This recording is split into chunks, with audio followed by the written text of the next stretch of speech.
Good evening, everyone. Hello. Thank you for joining us to learn about our update to the combined maintenance facility tonight. So for anyone who is interested or knows someone who is interested in listening to this meeting in Spanish, please feel free to click the interpretation button at the bottom of the screen and select Spanish. I will now take a moment to offer a brief welcome along with these same instructions in Spanish. Buenas noches. Gracias por estar con nosotros en la actualización sobre las instalaciones de mantenimiento.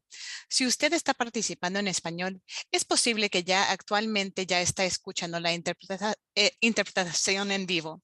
Pero si no es así y desea escuchar a esta reunión en español, solo hay que buscar el botón Interpretación y elegir Español en la parte inferior de la pantalla. Oprime el botón y seleccione la opción en español.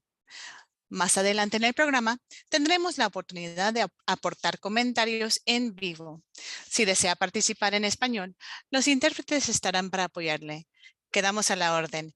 Y con su permiso, continuaremos con la reunión en inglés con interpretación al español. Thank you. Let's transition to our slideshow for tonight.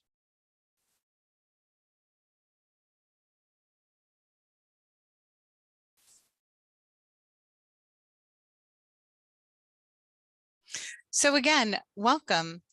As I mentioned, tonight we will be giving you an update on the combined maintenance facility that is needed for Project Connect. We want this to be an interactive discussion.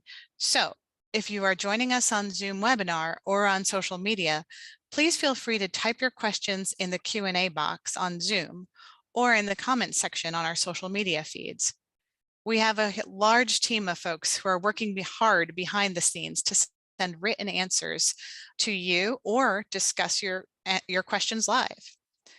Later in the program, we will allow folks to raise their hands and open mics so that we can hear the questions that you have in a live format. It's very reminiscent of what we used to do with call-in radio shows.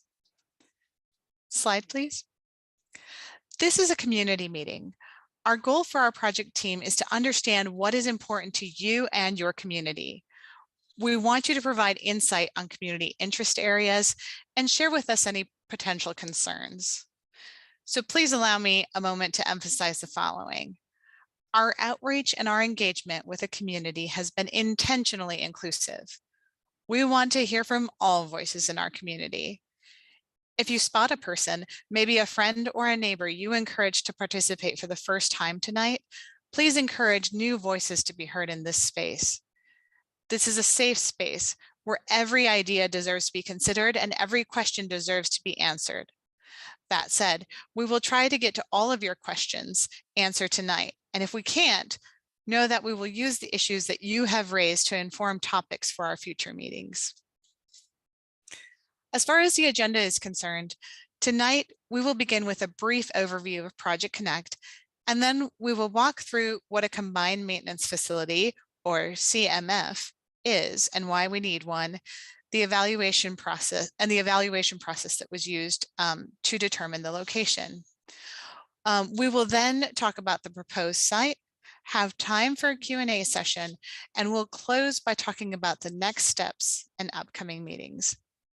Our aim is to have you back to your evening plans by 7 p.m. So now I'm going to introduce members of my team who are going to speak tonight. As I call out your name, I'd ask you please turn on your cameras and wave to our audience. So for starters, we have Marcus Guerrero, who is the Director of Facilities Expansion, and he will take us through the bulk of the meeting tonight. The Storer, who's a Program Manager for Sustainability at the Austin Transit Partnership. Hi, Lisa. We have Mark Ellis, who is the Design Director for Transportation and Operations in the Maintenance Facilities for Operations and Maintenance Facilities for HDR. Then we have Alex Gale, who's the Director of Real Estate for the Austin Transit Partnership. We have Tom Underwood, who works with HDR. Welcome, Tom. And my colleague, Giannis Banks, who will guide us through the audience participation portions of this event. Thank you all for being here tonight. Oh, this was a speaker introduction. So next slide, please. So let's dive right in. If you tuned into our last meeting, consider this a review. But for those of you who may be joining us for the first time, you may be asking yourselves, what is Project Connect? Well, it's no secret that Austin is the place to be. Slide, please. In fact, the population in the greater Austin area is expected to double from 2 million, the number we have captured here from 2019, to 4 million in 2040. What does that do to our roads? The bottom line is, if you think traffic is bad now, just wait until 2040. In 2019, Council approved the Austin Strategic Mobility Plan, also known as the ASMP, which aims to keep the number of cars constant while growing our population by an additional 2 million people. Our study from 2019 showed that at that time, which of course is pre-pandemic, only 24% of people were walking, biking, carpooling, teleworking, or taking public transportation to work. This study showed that 74% of people were driving to work alone. Through this plan approved by the City of Austin, the goal is to grow with the city. As our population grows, we should have enough transportation options in place so that by 2039, we have 50% of people choosing a different transportation mode. And yes, being realistic in this plan, we would still plan for about 50% of the Austin population to drive to work. But the transportation modes put into place to support would be sufficient to alleviate traffic and keep our city moving. So Project Connect is a plan that was approved by voters in November of 2020, which expands transit throughout the Austin area with increased services across the city, including a new light rail system, a downtown light rail tunnel that makes everyone's trip faster, an expanded bus system with more Metro Rapid, Metro Express, and pickup zones. And we're also transitioning to a zero emissions, which means an all-electric fleet in our buses as well as our trains. So what do we mean when we talk about expanding transit? Do we, as transit wonks, expect everyone to ride 100% in public transit 100% of the time? No. But every time we take one car off the road, especially a single rider car, everyone benefits. So take a look at the left side of this image and the sample intersection. The orange and yellow section of this movement. Here you can see a lot more cars on this roadway with limited buses and no dedicated transit lane. Here we are able to move 126 people through the roadway during each light cycle, with 80 of them in transit. On the right hand, or the blue-green side, we see fewer cars, a couple more buses, and the red stripes in the middle are dedicated transit lanes. In the same light cycle, we can move 235 people through this intersection, with 204 of them in transit. That is more than 100 people getting through the intersection in that same light cycle. So Project Connect was brought to Austin by Austinites, and as a result reflects our community values, the first of which we like to call opportunity and equity. Project Connect will help create thousands of good local jobs and provide more access to healthcare, education, employment, essential services, entertainment, and will also create and maintain more affordable places to live. The second is environment and sustainability. There is a shared passion in our community for the environment, and that's why a commitment to environment and sustainable practices are core to Project Connect. We are already working to our zero emission fleet that I mentioned before, and will continue to lean into the challenges to conserve and protect natural resources in all of the decisions that we make. And finally, innovation and technology. Technology and innovation inspire much of who we are as a region. Project Connect will embrace that spirit, making transportation smarter, more efficient, enjoyable, and easier to use. So what's this all going to look like? Here we have an artist rendering of what the Austin right-of-way could look like.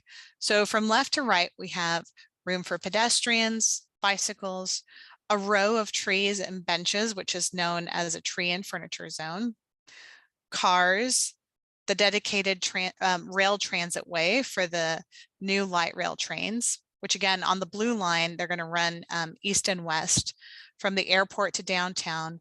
And then we'll have north and south. It'll also go north and south from downtown to North Lamar and 183. The cars, bikes, tree and furniture zones, and pedestrian zones are mirrored then on the right. So where are we in this process? We've completed the 15% design, and we plan to release a 30% design this summer with a draft of our environmental impact statement.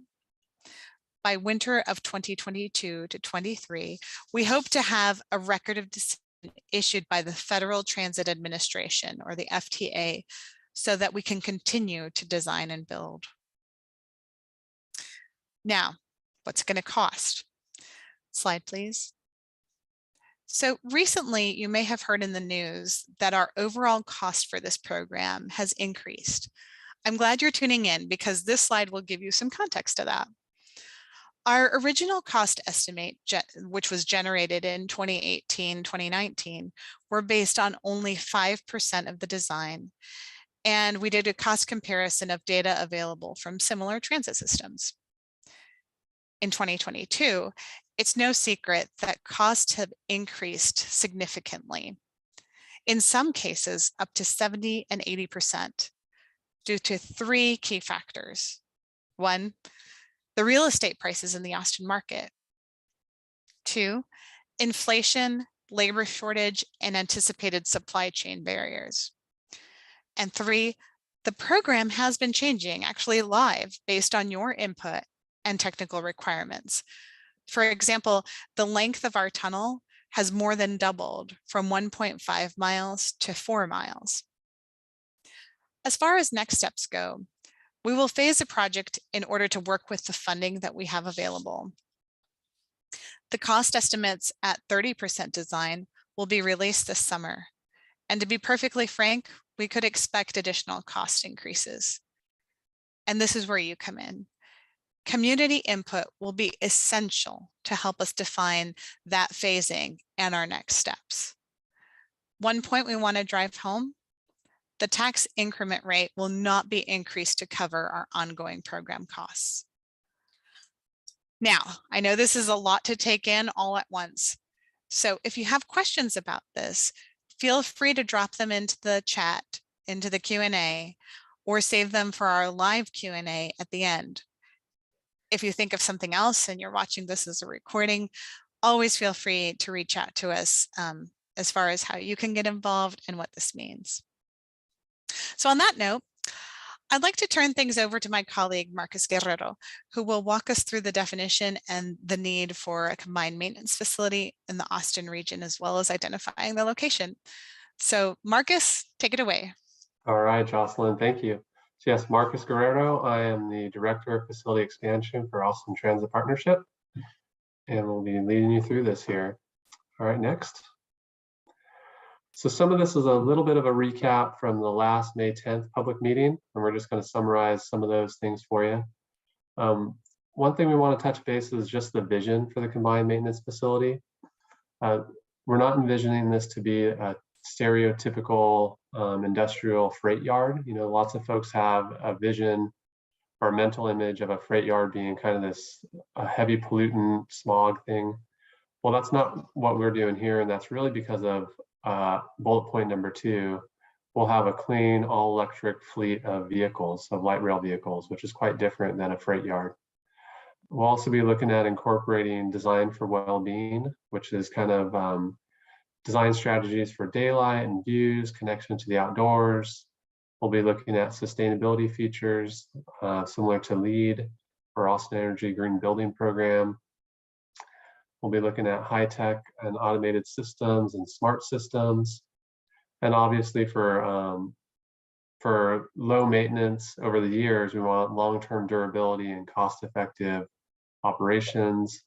and we want a facility that fits well within the community. The images at the bottom are some of the different functions that occur on site. The site primarily is used for maintaining and operating the light rail vehicle system, light rail vehicles themselves, for repair, servicing, cleaning, and then another key component is the train control center, which is similar to the image on the bottom right from Boston Transit. Next. So the combined maintenance facility, or CMF, is, we call it combined maintenance because there's several different types of maintenance activities that occur on the site. We have the maintenance of the trains themselves. We also have the maintenance of way crews. Those are the crews that actually go out and take care of the guideway and the corridor. You know, if there's an issue with track work or overhead catenary wire, the maintenance of way crews go out in there and take care of it, repair it. And then we also have a small warehouse and storage building for maintaining bus stops and bus shelters on the project as well. Just one note on that last slide, the CMF does not accommodate red line trains or the future green line. Those are different types of vehicles. We've been asked that in the past and we just wanted to clarify. But because that's a different type of train, they are maintained at a different facility. Next. So here's an example of maintenance facility, a similar maintenance facility from Sound Transit up in Seattle. You can see the photograph on the left. They have their maintenance facility is a building in the background, and their maintenance of way crews are housed in the building in the foreground. And then the train storage tracks are kind of the section to the left in the background. And then this is the interior photograph on the right of that same building.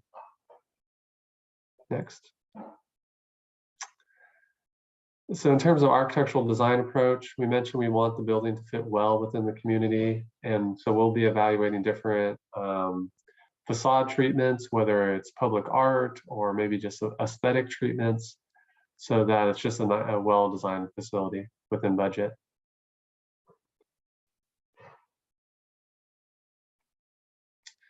I'm going to hand this slide over to Lisa. She can talk about sustainability. Thanks, Marcus.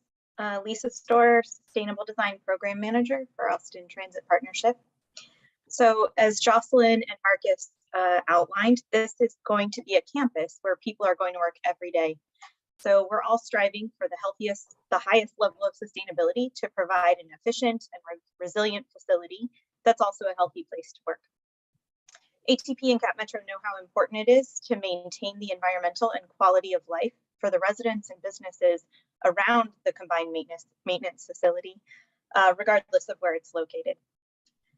Some of the sustainability features that we've already started discussing include a high performance landscape with rain gardens and other water quality features to help clean rainwater that falls on site, and a potential pedestrian and bicycle trail for folks to connect to nature and experience the landscape design. We're also investigating smart shading techniques, whether that is activated by solar panels or green roofs, or just shade over elements on site to help reduce the urban heat island effect. There's also a reclaimed water line being installed on site, so ways to use that purple pipe water and reduce potable water use in the buildings and the landscape will also be explored. I'm going to turn it over to Jocelyn. Thank you. Thanks, Lisa. It's very exciting. So for those of you who joined us on our meeting about a month ago on May 10th, here's a little summary slide of what we heard. So we definitely heard you on your concerns. So for noise, light pollution, odors and fumes, impact to traffic and deliveries, and then access to the service. We also heard you on the opportunities that were available, such as opportunities to create partnerships for food access, green and open space, opportunities for small businesses or is community space. Is there an opportunity for childcare facilities or public art? And then we were advised to discuss with groups in the community, such as the Austin Justice Coalition, the Valle ISD, KIP Austin, the City of Austin Equity Office, foundation communities, labor groups, environmental groups, and the Austin Neighborhood Council. So it's been exciting to really see how this has really informed, all of this has informed our work on the inside. And thank you for giving us some leads to some really fruitful conversations that are happening with these community organizations or scheduled to happen soon. Slide, please. So some of the other community opportunities that we would like to explore is how do we take this to different school districts? A few weeks ago, we Cap Metro unveiled the Art on the Bus, which was completed by elementary school students in Austin and the surrounding school districts. Here we have a picture of the students who participated from Del Valle Elementary School and the art that's on their bus. So we would love to see it. We would love to see pictures. If you post it on social media, be sure you tag Cap Metro and Austin Transit Partnership because we love to spot those Art on the Bus buses around town. And that day was just an exciting moment to see elementary age children excited about their art being on those electric buses. They were excited about transit. Now, how do we keep that momentum going? Are there possibilities for us to mentor middle school students or perhaps create new lines of study in our career and technical education programs? Could we develop new fields of workforce developments by partnering with school districts, community colleges, and trade schools? We hope so.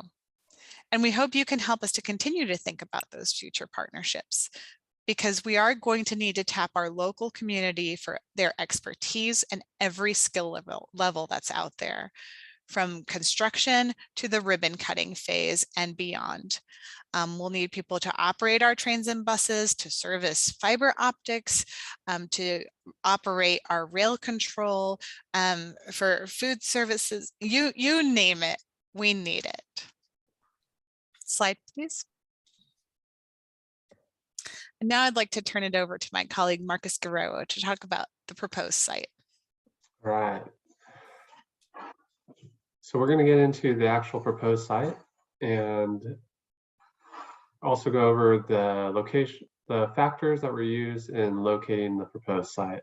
So I'm going to start on this slide and kind of start at the top left and then work down and then back up to the top right and then work down.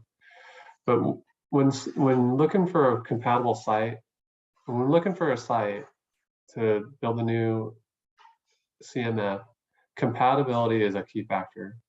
So we're looking for property that the facility would fit well within, and what we mean by that is it should not be located like in the middle of a neighborhood or in the middle of a residential area or in the middle of,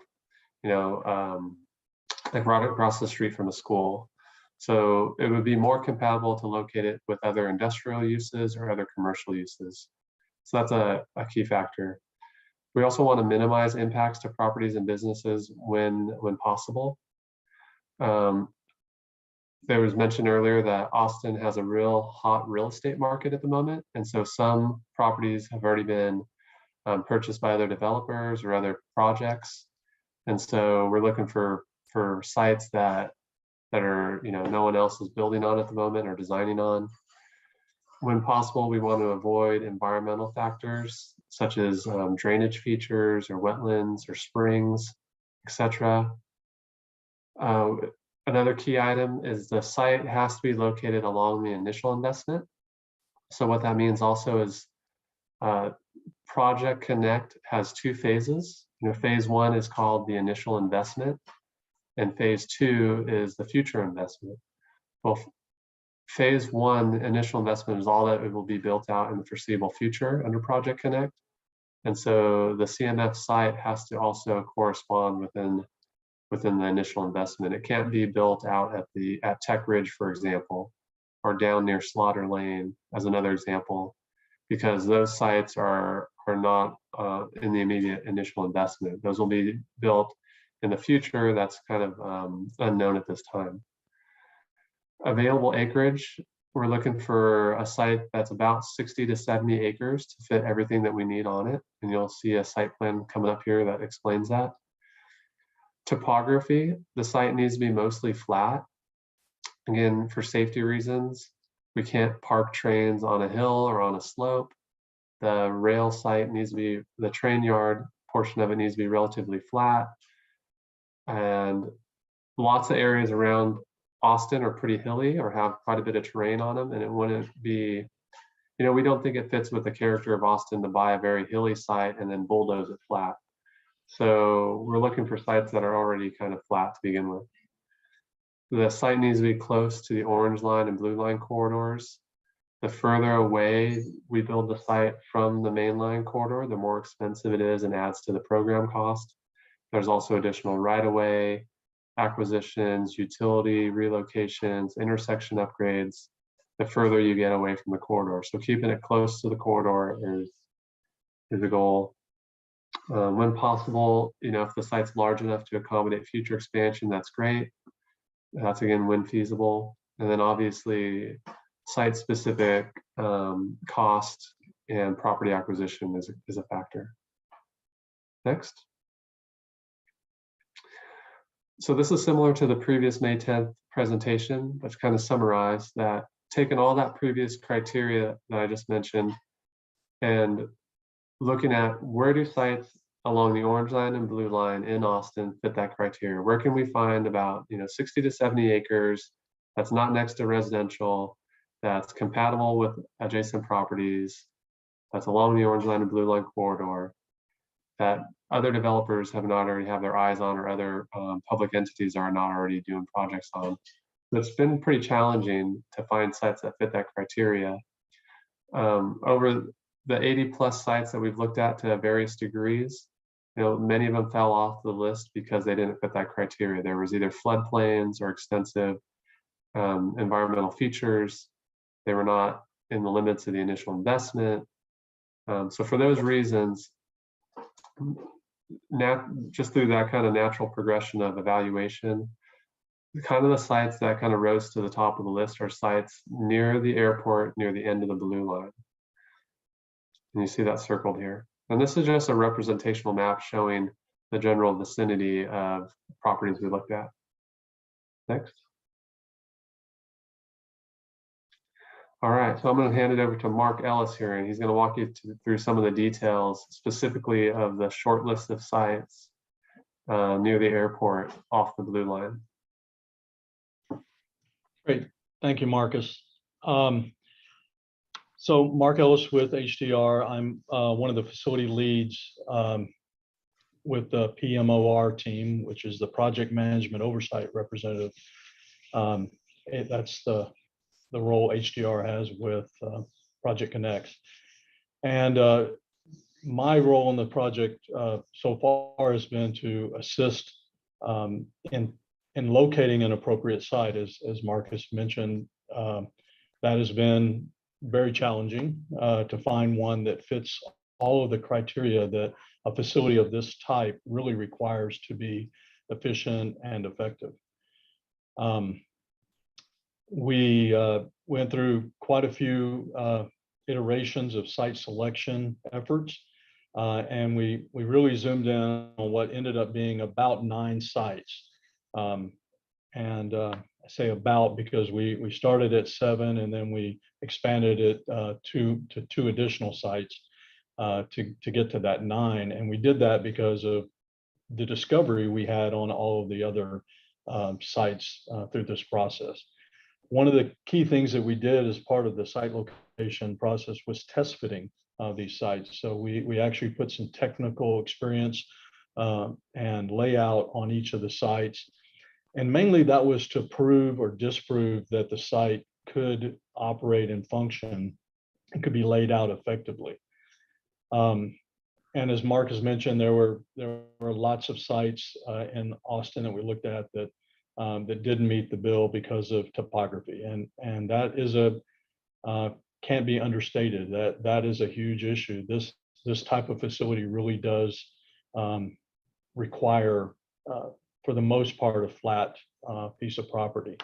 So for that, sites 1, 5, and 6 were almost immediately put in that list of that may be a fatal flaw for these sites. Sites 4, 7, and 8, 4 being along 183, 7 way out past the end of the blue line, and 8 really we're just too far from the blue line to be cost effective. And in fact, 7 fell outside the initial investment area. Site 3 was eliminated simply because it's just not big enough to accommodate. Through our test fits, we were able to prove that. And then also on site 3, there was significant water floodplain areas, which really was an issue for a lot of the sites, and it's going, has to be something that is addressed. And creek and floodplain issues really plagued site 2, 3, 4, 5, and 8. At the end of the day, those were all issues that drove us towards other sites. And then there were actually existing wetlands and springs on several sites, 1, 2, 4, and 5. All of that, next slide, please. All that led us to the site that you see here highlighted, just north of 171, just north of the airport, and sort of sandwiched between 71 and the Colorado River. This site formerly was some educational properties for Del school district, and part of the military base that was formerly the airport. One thing about this site, it does have a lot of areas around it that are open. Most of that is because the areas north of the freeway in the alignment with the runways are really not compatible for a lot of uses. They're not compatible for housing and even a lot of businesses. There are some businesses along sort of historical businesses along the 71 that have been there for quite a while. But as far as the property to the north, it really is not compatible for much in the way of other type of development.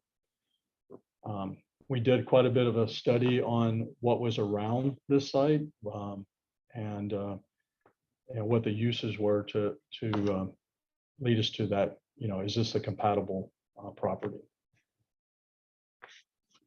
Next slide. So real quickly, a little bit about the elements that go on to a CMF site, a rail maintenance facility of this type. We are obviously we're going to be storing the rail cars, the trains here. There will be up to 80 cars stored here when they're not in service. To maintain those vehicles, we have a rail maintenance facility, and I'll go through part of that in just a minute. And then there's also the administration and operations building. The operations building is building 2 in this image, and it's where the operators get on the trains and then take them into service. And when they return back to the site, they would disembark the train, and the train would then move into the storage yard and into the various servicing areas within the facility. I will say something about this, and Marcus mentioned it early on, about the advanced nature of this site and how the Project Connect team and all the people involved are really looking at how to bring about the most advanced, most efficient facility possible. And one of those advancements is the automation of the train movements within the yard. We know that by automating it, it becomes much more efficient, much safer for the personnel working, and it really allows us to compress the site down to its most efficient footprint. And that was something that everybody was really looking to try to do and make this both efficient and very, very safe. Building 2 is that building that supports all of those operators and the administration. Building 1, as you see in this image, that's the maintenance facility itself. And within that building, there's administrative and support areas for the maintenance crews, but the bulk of the building is really rail maintenance or rail car maintenance positions. There's 3 tracks of service and inspection and 2 tracks of heavy maintenance and suspension and truck repair. And then there's some servicing facilities, platforms to allow the trains to be cleaned on the interior, and then automated wash facilities, as you saw a picture earlier for that. So in total, building 1 is about 215,000 square feet. All told on the site, we have about 320,000 square feet of buildings. And the last building I'll talk about, last 2, maintenance away, building 3, primarily a shop and a warehouse that supports all of the rail out on the way.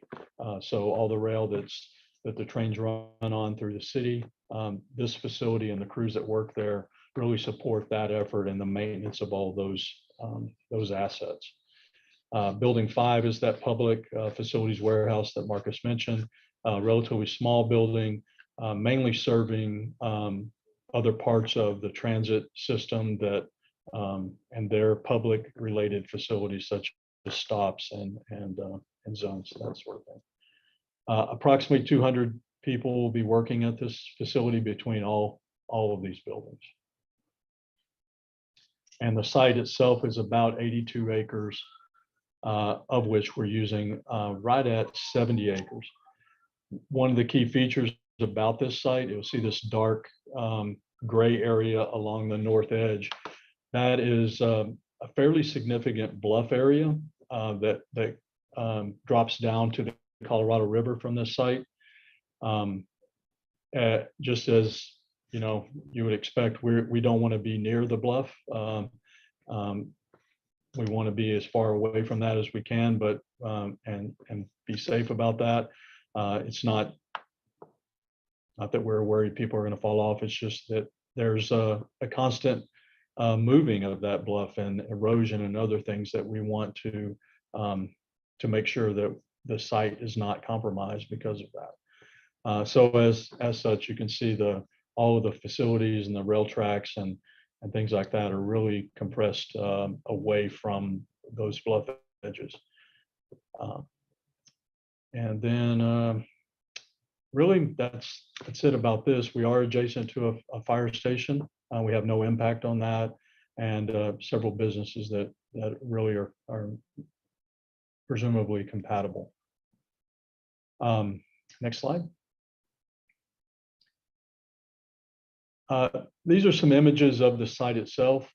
There is a critical water quality zone running throughout the site that impacts part of the rail yard, and we're going to work with the city of Austin to come up with a solution to address that, either through relocation or mitigation of some sort. And that we're very aware of that zone.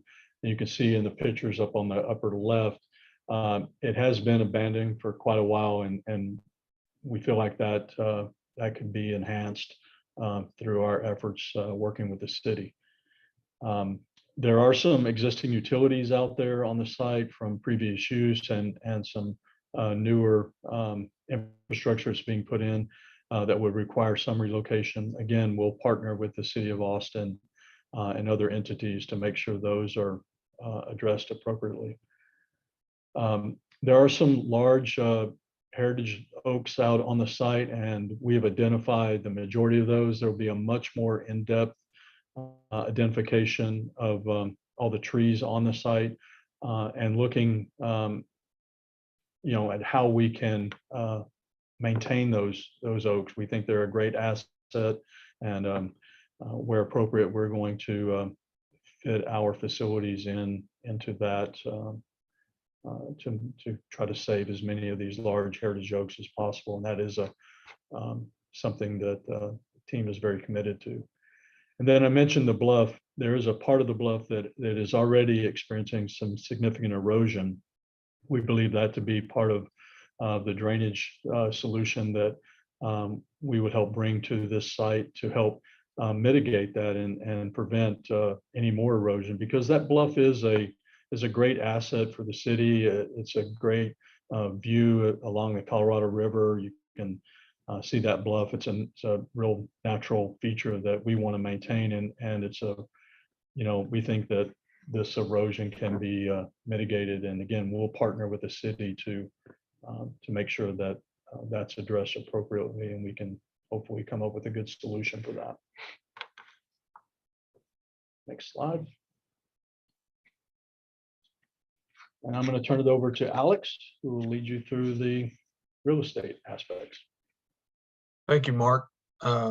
Again, to reintroduce myself, my name is Alex Gale. I'm the real estate director for Austin Transit Partnership. Just wanted to cover this slide as it pertains to the real estate and the 7 tracks that are part of this proposal for this site location for the combined maintenance facility. As you can see on this slide, labeled A and in the red polygon on the map, that site is owned by Austin Bergstrom International Airport / City of Austin. It's vacant land that previously was a site where the Del Valle School used to be. It's approximately about 40 acres there. On the polygon labeled B and in blue is the current maintenance facility for the Del Valle ISD school district. It's our understanding they are in the process of building a new facility near the Del Valle High School, but this is where the current facility is, and it's approximately 5 acres. What Mark also pointed out, it is adjacent to an existing City of Austin fire station, just adjacent to that track labeled B there, which we are not impacting by any sort of acquisition, but did want to repoint that out on this map. And then track C, which is in the kind of orange shade tract on the property, is approximately 30 acres. Is currently operated as a ranch with some vacant land and some cattle longhorn that are on this property there. And then there's an additional 4 commercial properties kind of highlighted in that area D with the different colors there, showing the individual tracks that would be part of the proposed site for the combined maintenance facility here, which total approximately 5 acres between those 4 properties that front State Highway 71. So in total, we would have approximately 80 acres of the 7 tracks that would be potentially utilized here for the combined maintenance facility. There is potential that we may need to acquire additional properties from Del Valle ISD within this area to complete the transaction with the Austin Airport.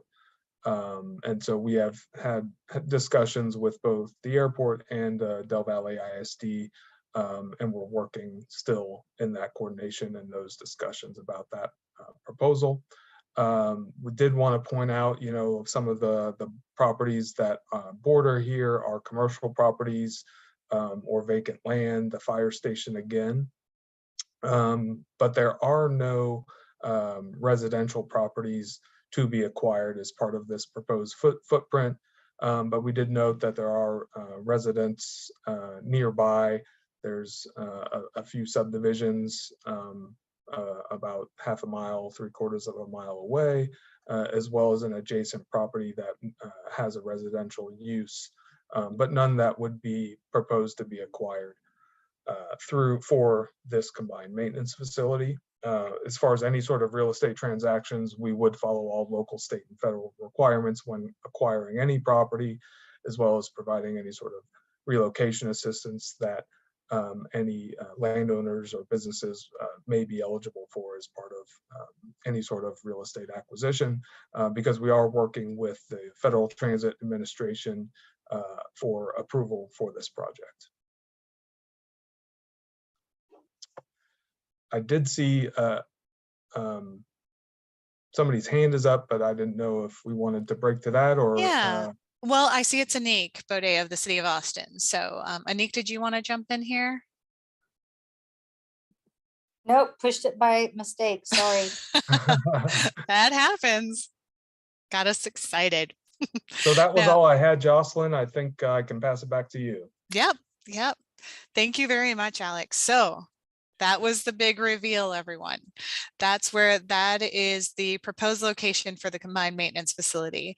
Now, we know that we just heard from Alex Gill, our our director of real estate. And so what this means is that we're moving into your neighborhood. And so what we want to ask is we want to give everyone an opportunity to participate on Mentimeter. And it's just popping up on our screen now. And so what you can do is you can hold your phone up to the QR code. And here's my colleague Giannis too to help me out with this.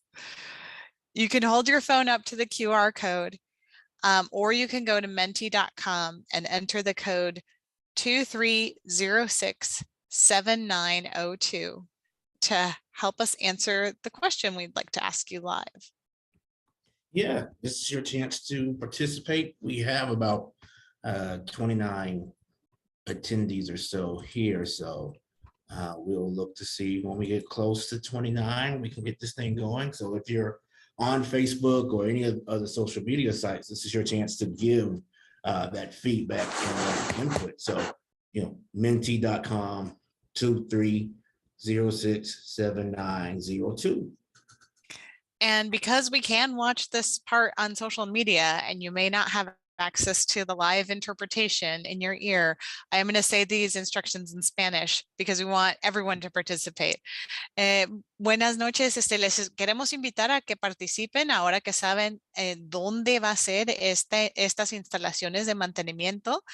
Les pedimos que si quieren poner su cámara para este código QR, lo pueden hacer desde Facebook, desde Twitter, donde nos estén viendo, o también pueden visitar www.menti.com y con el código 23067902 va a poder participar. www.menti.com 23067902. And so we always try to get about half of the people to participate, right?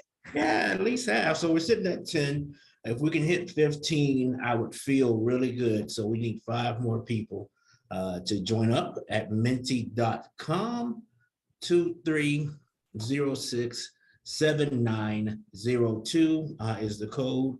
And we can get this thing going with getting some feedback from you. This is the opportunity that we want to hear from you. And of course, there will be the question and answer section at the end, but this is another chance, another opportunity for you to give us some feedback that we want to hear. Yeah. So I think we're stuck at 10. Can we get 11? Can we get one more person to sign in? But you're about to start sounding like an auctioneer. Do I hear a 12?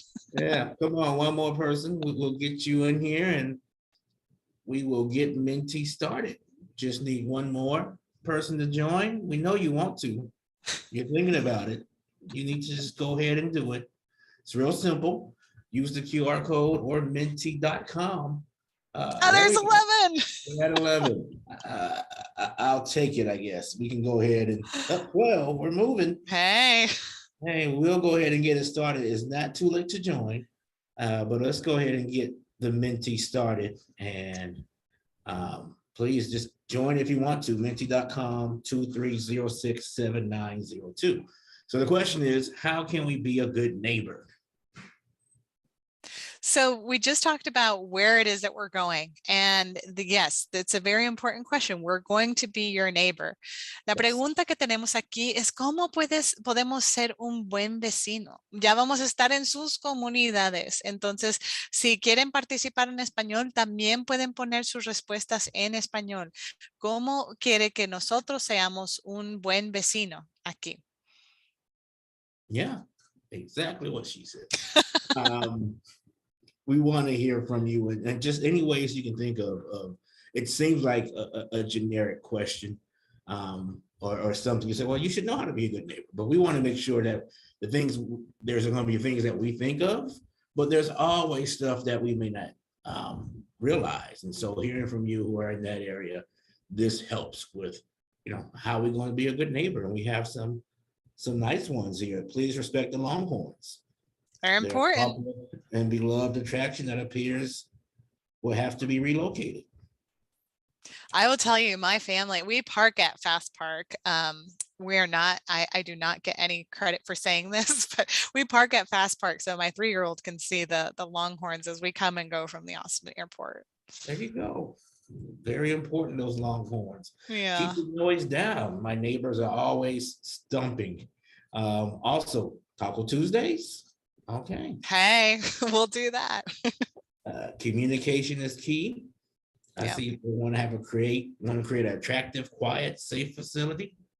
Safety is always number one for Cap Metro and for ATP. So definitely want it to be safe. Let the Live Oak Brewery patrons come visit from next door. That might be interesting. Keep as many trees as possible. Design comparable to the airport, maybe. Yeah. There is a lot of, as we roll this out, now that we've proposed this site and we're still relying on a lot of approvals have to happen for all of this to happen. But as we roll it out, we would be looking at collaborating on designs and any way else you want us to participate in the community. So hire a contractor. Is this not staying down? I can't read. Hire a contractor with a long-standing local presence who understands how to work in the city of Austin to protect our trees and our waterways. So they want to have that local touch with whoever does it. And, the bids will be open and we'll see how that goes. This project, we're committing to environment, and sustainability. And so. It looks like let adjacent neighbors know about, I'm assuming, it's not scrolling, but I'm assuming. Can you scroll on that one, Rebecca? Adjacent neighbors know about the project. Yep, know about construction or activities going on at the facility once built. Should be let us be aware of how acquisition and project progresses, of course. That's something we can definitely do. And there's no wrong answer or bad answer for this. And so anything you're thinking of, you put it here. But I think we can move on to, is there another question after this? This is all we have for tonight, because we did hear about your concerns and the potential partnerships and everything at the last meeting. But that does not mean that this is the end all be all of all public engagement. We do intend to continue to keep our engagement open. Through me, I'm assigned to the combined maintenance facility, through our chat tonight, through Q&A, through our email address. So keep sending us your feedback as this project moves along. Yeah, and there's always the question and answer box you can use. But is this a good time to let people raise their hands if they want to? Or? I think we've got a couple more slides before we go to the live Q&A. So no problem. Get your questions ready, everyone. Thanks for participating. We'll turn things over now to Tom Underwood. Thanks, Jocelyn. Again, I'm Tom Underwood. I'm the environmental task lead for Project Connect. And I just wanted to talk a little bit about how we're going to environmentally clear the site through the FTA National Environmental Policy Act process. It's a little bit different than what we're doing for blue and orange, but it's the same principles. For the blue line and the orange line, we're going through a much more complex and long environmental impact statement process. For the CMF, we're scaling it to the size of the project, and we're doing what is called a categorical exclusion, which still looks at all of the different natural and man-made environmental attributes of the site. The community outreach is a little bit different. We're not asking you to comment directly on the environmental report itself, but rather we're offering an opportunity like tonight and other opportunities for you to weigh in on some of your concerns, your comments, as they relate to the natural and man-made environments of the site. So we'll be conducting a categorical exclusion, which, as you can see there on the screen, will include a Title VI equity analysis and an environmental justice review, in addition to all of the other natural resources such as wetlands and the trees that we talked about earlier.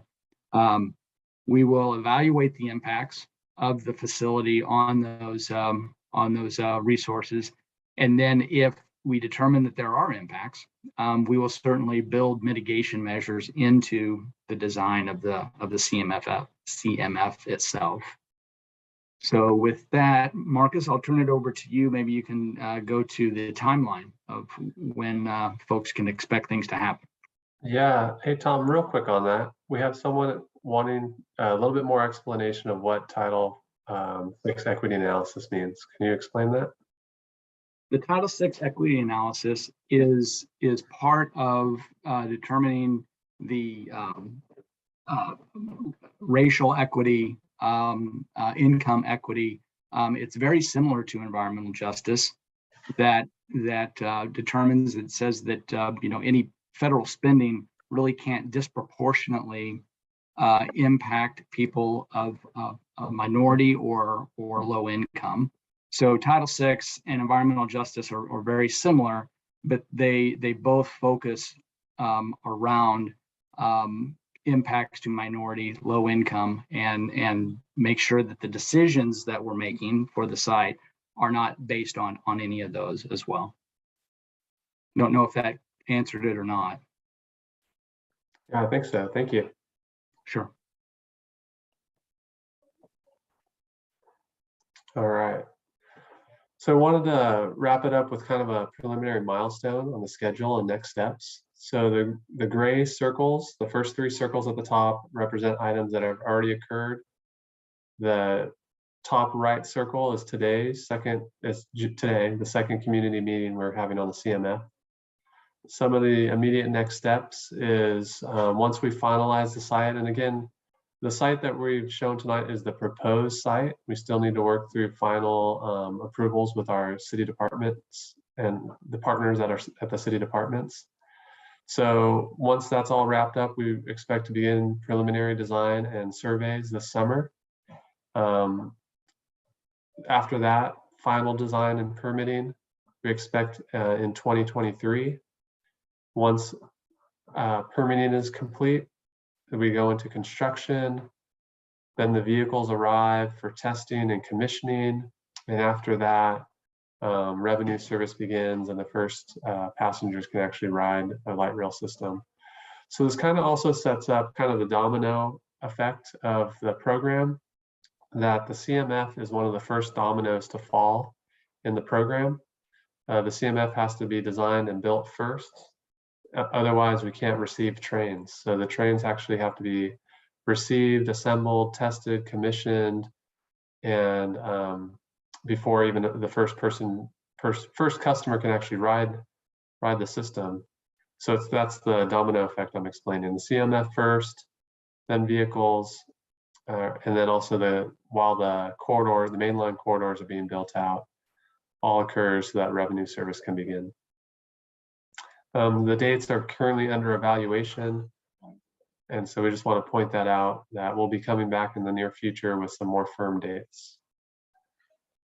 I think with that, I also wanted to point out some of the things we heard during the Mentimeter. Those sound like good things for us to be exploring, and we'll be exploring those and evaluating different things as we balance the nature of the site is a secured facility because of Department of Homeland Security requirements. Almost, you can almost think of it like, well, it's like TSA and Department of Homeland Security.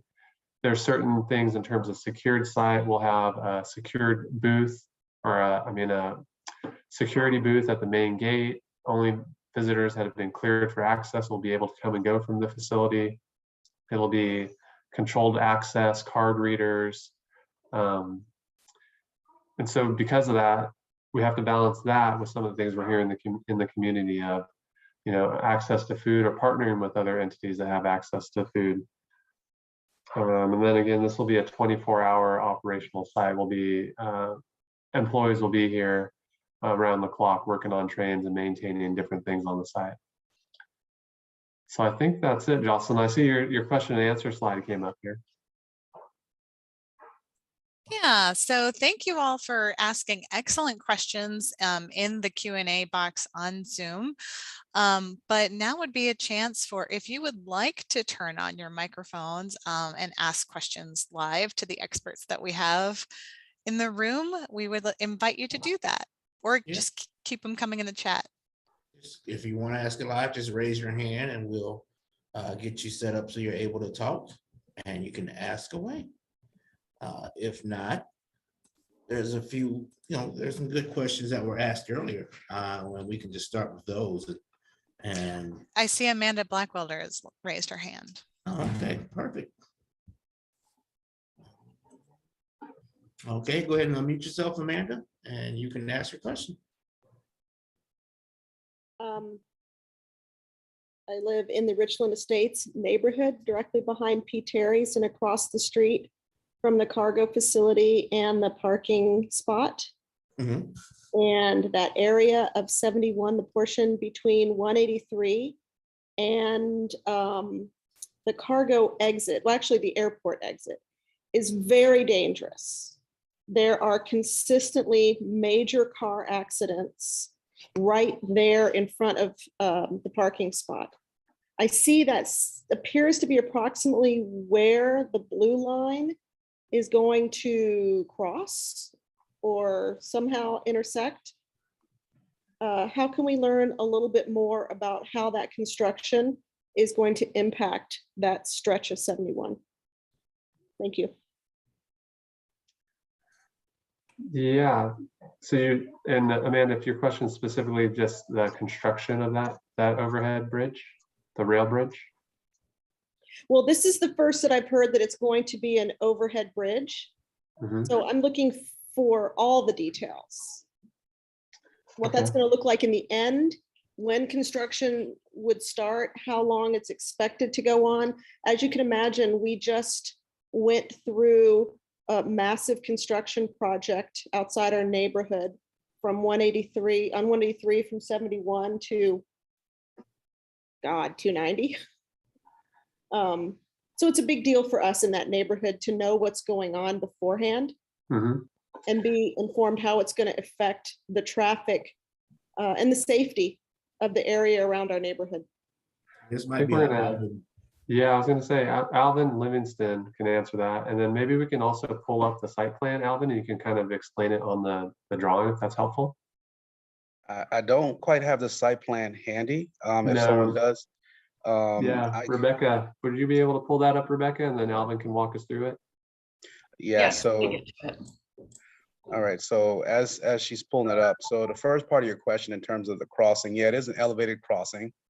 It is a junction that goes in both directions once it gets across the 71, meaning that it actually connects into the main line, tying back into the airport. And once it goes to the airport, can you hear me okay? Can she zoom in? Yeah, I want to zoom in a little bit. This is, and I'll try to pull PowerPoint presentation, so I don't know if she can. That only shows you a portion of it.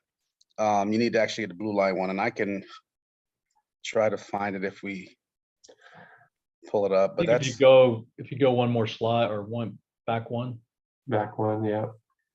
There you go. There you go. That's what you want. So right where you have the numbers 71, I believe, is the area that I'm talking about. So the edge of the photo to the left, to the words or to the arrow blue line. Mm-hmm. That right there is so dangerous. Right. So just so you know, that whole stretch right there, that's adjacent to the frontage road on 71. We're working with TxDOT on that. There's actually supposed to be some improvements there that TxDOT is doing along with our work. So we're trying to coordinate it in such a way that we can do their work with our work at the same time. So that's something that we're still working on. That's information I would like to have. How do I go about getting that? Well, that's still in the infancy. And I think some of that stuff is going to be documented in the environmental documents as well, in terms of what's going on and what we're going to be doing in that particular area. The second part of your question in terms of when we're going to start construction, I think is a very good question. Right now, I can't give you a definitive date. I can tell you that this is going to be one of the earlier phases for construction. Assuming that we get through the environmental documents successfully. The intent is that we want to make sure that we have an area available for what we would call a test track section. And the fact that this is so close to the maintenance facility, it's the ideal location to make sure that we get this area done early, so that we can be able to get the trains tested for operations later on when the system does open up as a whole. So when you say it's adjacent to 71, from the image, it looks like it's parallel to 71. Yes. And there really isn't much space at all between the curb of 71 and that parking facility. Right. Yeah, there are some impacts there. We definitely acknowledge that. But can we learn a little bit about what those impacts are? Yeah, we certainly can. A lot of that, the more detailed design is actually going to be provided in the Blue Line DEIS documents that we're working on. That's going to be published here within the next 1 to 2 months, I believe. So so that information is going to be there. But since this is a CMF meeting, or combined maintenance facility meeting, I don't have that information here. But if you want to, you can follow back up with us, and we can get you what you need if you want to. I need to follow back up with, because I would like to invite some representatives to our neighborhood meeting so we can learn further about what's going to happen right directly in front of our neighborhood. Yeah, totally understand. So for Blue Line, Jocelyn is our public is more of our coordinate person that you would need to coordinate with directly. Okay. Yeah, I'll reach out to her. Yeah. Okay, thank you. I appreciate it. You can turn me off now. Thanks so much for your questions, Amanda. Thank you. Yeah, very good question. And of course, that was it the DIS? What's the letters, Alvin? It's the draft. Yeah, go ahead. Oh, you're on mute. For the lip readers, draft environmental impact statement is what I meant to say. There you go. And that will be available for public comment, like you said, about a month or two when we have that out. So it will be there for the public to see. It's nothing that we're going to be, excuse me, hiding or anything like that. So it'll be there's no secrets. Yeah, you'll have a chance to be able to see that. Absolutely. Yeah, it should be up on the website or so. So looking at some more of these other questions we have. So Lyndon had asked, why does 60 to 70 acres for the CMF? Some other light rail systems have sectioned their maintenance storage facilities into 2 to 3 smaller sites. He says it leads to a better positioning of trains for deployment at peak times, plus other advantages. Yeah, no, I can follow up on that. I know we typed the response back that different agencies handle that differently. There might be different philosophies, but there's also constraints. You know, in general, is it easier to build 2 sites, or is it easier to build 1 centralized site? And so if you ask different agencies, they might have a different take on that. San Diego MTS, for example, they put all their trains on 1 centralized site downtown. And they service over 150 trains on that 1 site. And from there, they can service I think it's 64 miles of light rail that they accommodate. So again, it's different philosophies, but also constraints. The real estate market in Austin is pretty hot. So it's hard enough to find sites that are suiting what we need. It might even be harder to find 2 sites to accommodate what we need, even though they might be slightly smaller.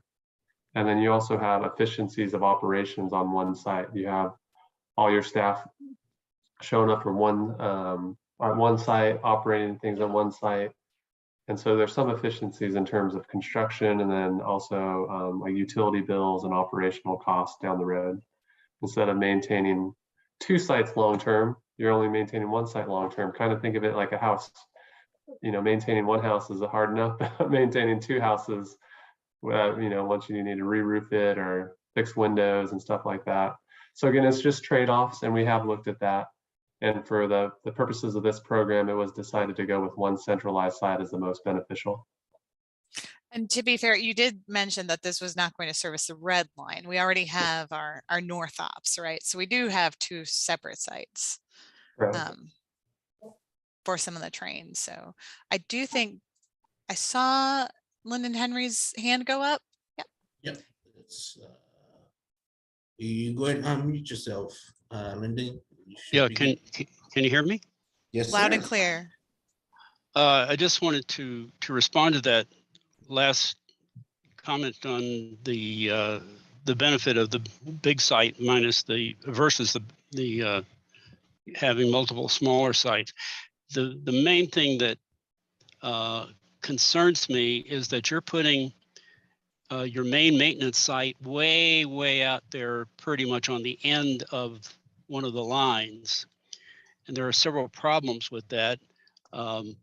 The biggest one I see is that when you have peak traffic that's got to start coming from both directions, then you've got to get your trains up to the other end of basically ultimately each line, and be able to start them so that they're not waiting and going all that way with a whole lot of deadheading. So by having multiple sites, and I'm not talking about 5 or 6, but usually 2 or 3 sites, I've always seen as a bit more efficient. The other issue too is that usually, even if you have just one big site, like I'm thinking Phoenix, and I'm trying to think of other places. Charlotte, I think, has one large maintenance site, but they're usually more centrally located. They're not way out at the very tip end of a line. So I'm just raising that issue of concern that you're kind of setting the system up for basically access. The other problem I can foresee is that you've got to have trains from 2 lines that are going to intersect in the downtown, the orange and blue line ultimately. And so you're going to have trains that are from 2 different lines that are all going to be trying to squeeze onto that one single line, blue line, going way out to the end of the blue line every day, and at both the morning and the evening peak times. And that could cause some problems in the long run. So I don't know if you guys have looked at that operational issue, but I just wanted to raise that, get that on the table. So thank you. Yeah, no, thank you. Some of the things we're looking at to mitigate some of that, because you do bring up some legitimate concerns. Some of the things we're looking at to mitigate some of that, there are storage tracks either at the end of the initial investment or actually within the tunnel system, so that trains are staged overnight and ready to go in the morning immediately. That is one of the ways we're trying to counteract some of that. Okay. Yeah, and so there is a question from an anonymous person who wants to know how we have any idea how far the orange line will have to travel to the yard. I think it's a similar question to a comment to what Lyndon just mentioned. Is I think the length of the blue line is 8 miles or so, 8.5 miles. Jocelyn, Alvin? 8.2 to be specific, but yes, from the junction over at 4th and Guadalupe is what we're looking at. And I was just responding to that in the chat as well, but yeah. And I know that it was mentioned about the Longhorns earlier, and maybe we can go a little bit more detail about it. With Amanda wanted to know how the Longhorns will be impacted, that facility. So yeah, unfortunately, the property requires, or the property acquisition would require that property. What we have started to do is reach out to some, maybe the Future Farmers of America. I think we've heard that they partner with them. So we'd look at opportunities to relocate that and build a future partnership as we can, so that relationship can still continue in the future. Alex, did you want to jump in on that? I was only going to add that as part of any sort of acquisition that we would have from this proposed location, we are required yeah, I think I said this, but we just to reiterate, we are required to follow all sorts of the local, state, and federal requirements. So if we would have to acquire a property, we have to offer fair market value for a property. In addition to that, if there's any business owners or owner occupants that are impacted from an acquisition, we would also have to provide relocation assistance to them as well. So whether it's personal property, which livestock potentially falls into, is essentially providing relocation assistance to any sort of business, farm, or resident that would be impacted for any sort of acquisition that we're doing here or on the blue or orange line as well.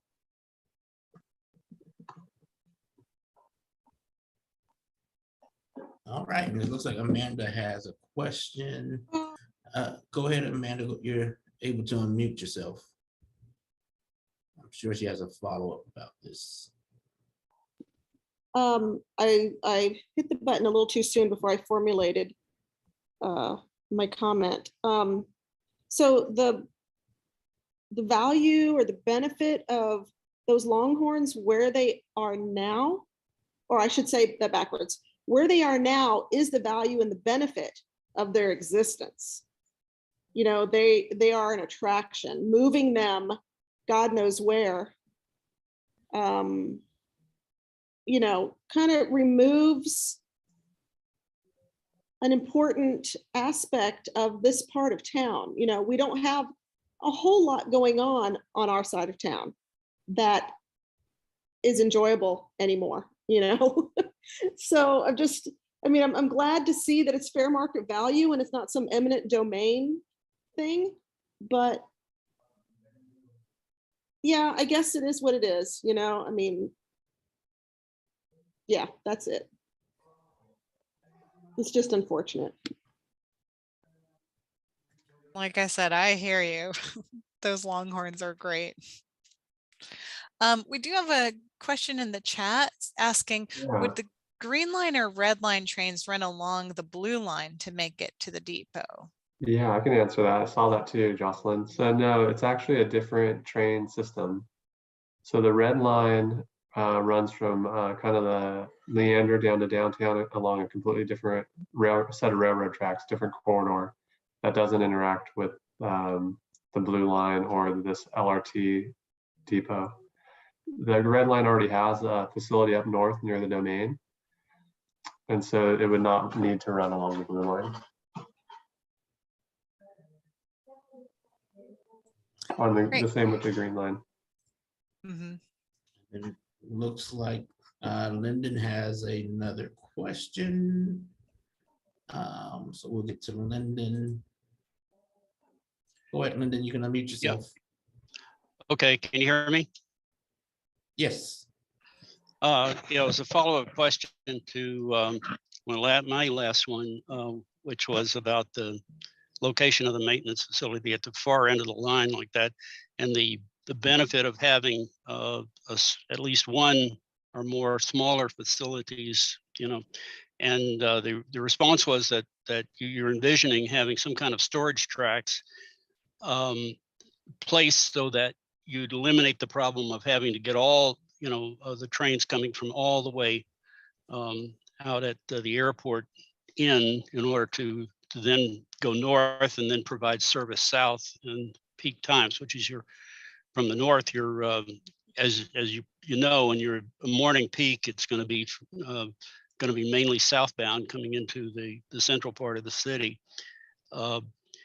And so about these storage tracks, usually what you have to have is, if you're going to have some storage for overnight storage for basically the vehicles, you need some kind of at least cleaning and washing facilities, and also some facilities for the what we call the platform personnel, the train operators and so forth, at least to have some kind of minimal facilities there. And a few things like that. You probably don't need a wheel truing machine and all that kind of stuff. You can have that at the main maintenance facility, but there's ongoing day-to-day maintenance that the trains need.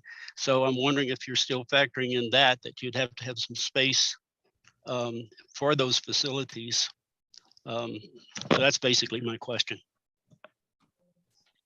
Thank you, Lyndon. I think what we'll have to do is we can get back to you on that. That'll be something we'll have to look into, and then as we further design those items out there on the corridors. I saw somebody here went up and it dropped it real quick.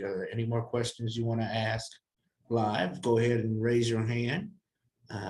We have about 7 minutes left before this ends. So, this is your opportunity to get your questions answered by the folks who know all the answers, right? So,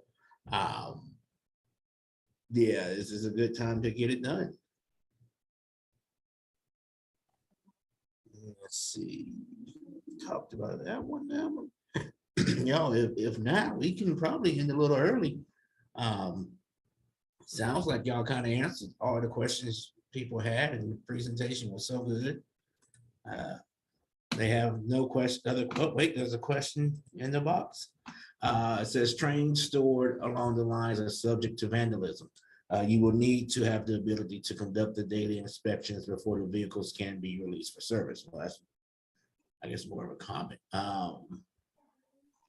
Yeah, once again, thank y'all for being able to participate tonight. I think we're going to end in time so you can watch the playoff game that's happening tonight. I know that's going to be great for some people. I won't call out any names, and enjoy the game. And once again, thank y'all for hanging out with us, and we'll give you 6 minutes back. So appreciate it.